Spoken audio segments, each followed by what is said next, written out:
তো জাকারিয়া স্ট্রিটের আর একটা ফেমাস জিনিস, এটা হচ্ছে ফিরনি, আর এখানে আছে আরবি হালিম।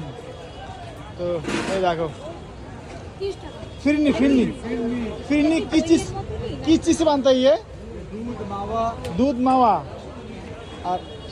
और ये है अरबी हलीम। तो ये किस चीज से बनता है दादा? ये दाल रहता है दादा। दाल दाल। हाँ। अच्छा रहता है सर। अच्छा, নানান রকমের ডাল। তো এটা হচ্ছে আরবি হালিম। আরবি হালিম 140 টাকা ফুল, হাফ হচ্ছে 80 টাকা।